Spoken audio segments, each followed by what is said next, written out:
Ito, iba din po ito, giant po ito eh. Yung kaputol po ng giant na to. Ito po yung kaputol niya, sobra pong laki niyan. Ito po yung kalahi niya. Medyo nasa may bandang ibaba po kasi ito ibang dahon. Pero ito po, yan. Nagkakaroon na po ng, yan. Nagkakaroon na po yan, may dalawang baby na, suloy na po. Ayan. Medyo matagal lang po talaga magpatubo nito. Ay, meron po pala sa likod oh. Good news. Ngayon ko lang po napansin, nakatalikod kasi ito dun sa, ito yung nagdidilig po ako. Pero meron na rin siyang dalawang suloy na maliliit. Tapos ito po, meron. Dahon lang po ito na kinuha ko, giant. Hindi ko alam kung ano pangalan po. Yan po ang ano niya. Malaki. Ito po, tatanggalin ko na rin. Sira na rin po kasi yung paso niya. Ito. Ay, meron na po. Ay, ayan, magkakasuloy na po oh. Magkakaroon na po siya ng suloy. Ayan pa po. Ayan. Ito po. Ito po yung kalahi niya. Ibubukot ko na lang din po. Kasi baka mamaya biglang mabilis ang paglaki niya.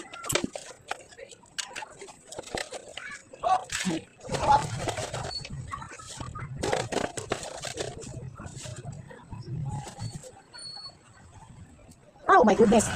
Oh my goodness. Naputol. Hindi ko po alam ang kalagayan nito. Kaya ibubukot ko na. Ay, sayang, sayang.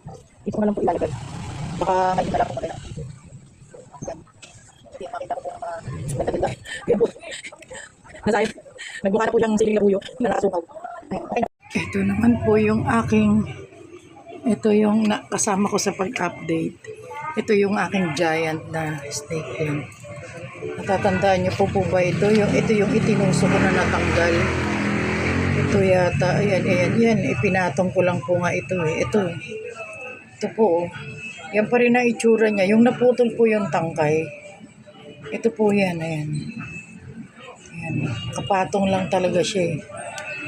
Pero hindi po siya namatay. Hindi naman po siya namatay. Nag-matured naman yung kanyang pinaka-bulb.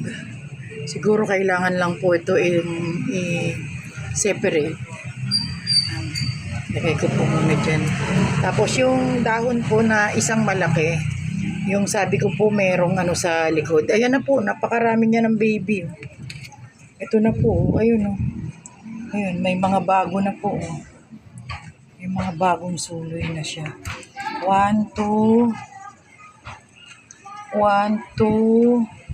3, 4, 5, 6, 7, tapos 8, 9, 10, 11. 11 na po yung kanyang suloy.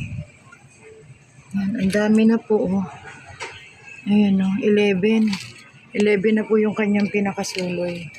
Kaya lang nagkakaroon na po siya ng nagkakaroon na po siya ng mga aphids. Yung parang mga white. Yan. Napakataas po nito. Doblehin nyo po itong dahon na to. Ganun po siya kataas. Masyado siyang mataas. Giant po siya. Yan. Pagka medyo okay na po ito, yan, isi-separate ko na po ito ng mga paso niya. Para naman po hindi dyan nagsisiksikan kasi malaki po talaga sila eh. Kailangan po nila ng maganda-gandang lagayan. Yung maayos. Makakahinga po yung kanilang mga roots. Ayan po. Ayan po ang aking mga snake plant. Green lang po ito.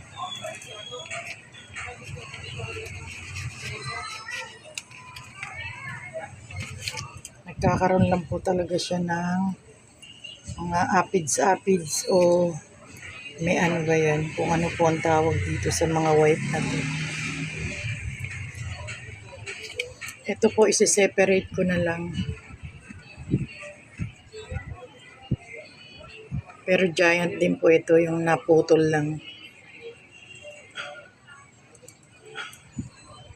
Nakakatuwa po yung aking mga snake plant. Kasi talaga nag-ano po ako, kahit na ordinary lang, basta maganda. Okay na po sa akin.